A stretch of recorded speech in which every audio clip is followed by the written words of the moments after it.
নমস্কার, স্বাগত আপনাদের ত্রিপুরা নিউজ 8 এর পর্দায়। আমি আপনাদের সাথে আছি পূজা। 14 নভেম্বর থেকে 20 নভেম্বর পালিত হতে চলেছে সপ্তাহব্যাপী সমবায় সপ্তাহ। এই আয়োজনকে সামনে রেখে রাজধানীর রাজপথ আলোকিত করে বর্ণাঢ্য পদযাত্রা থেকে আওয়াজ উঠল সমবায়ের মধ্য দিয়ে আত্মনির্ভরতার রাস্তা খুঁজতে হবে। ত্রিপুরাতে প্রথমবারের মতো আয়োজিত হতে চলেছে আন্ডার 16 অ্যান্ড র্যাঙ্কিং সম্পর্কিত বিশেষ টেনিস প্রতিযোগিতা। গোটা বিষয় নিয়ে আজ আয়োজিত হয় এক উচ্চ পর্যায়ের সাংবাদিক সম্মেলন।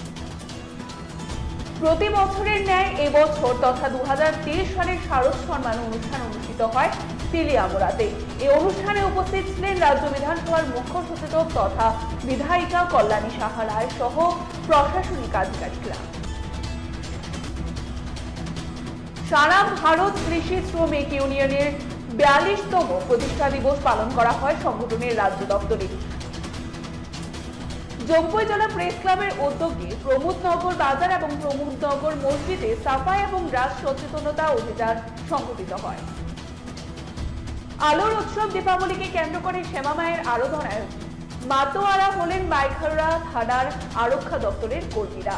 দীপাবলির মধ্যে লোকজনদের যাতে করে কোনো প্রকার অসুবিধার সম্মুখীন হতে না হয় ও অপ্রীতিকর ঘটনা এড়াতে বিশেষভাবে সব ধরনের প্রস্তুতি নিয়েছে বাইখারুড়া থানার পুলিশ।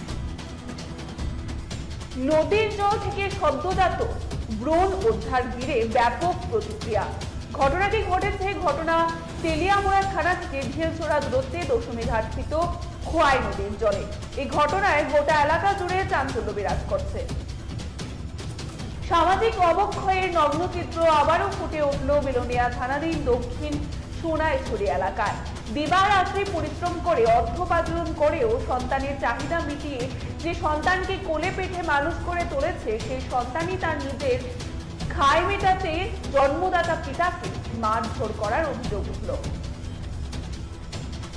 রামঠাকুর সংঘস্থিত শীতলাবালি এলাকায় শ্যামা মায়ের আরাধনার অঙ্গ হিসাবে শীতলাতলি উন্নয়ন কমিটি শনিবার শীতবস্ত্র বিতরণী অনুষ্ঠানের আয়োজন করে। অনুষ্ঠানে উপস্থিত ছিলেন সমাজসেবী রাজীব ভট্টাচার্য, কর্পোরেটর অঞ্জনা দাস সহ অন্যান্যরা। ওমেন্স কলেজ এনএসএস ইউনিটের উদ্যোগে যোগেন্দ্রনগর দত্তক নেওয়া গ্রামে আলোর উৎসব দীপাবলিকে সামনে রেখে গরিব দুস্থদের মধ্যে শীত কম্বল বিতরণ করা হয়। উপস্থিত ছিলেন প্রাক্তন বিধানসভার স্পিকার রেবতী মোহন দাস সহ ওমেন্স কলেজ এনএসএস ইউনিটের দায়িত্বপ্রাপ্ত ইনচার্জ সহ ছাত্রছাত্রীরা।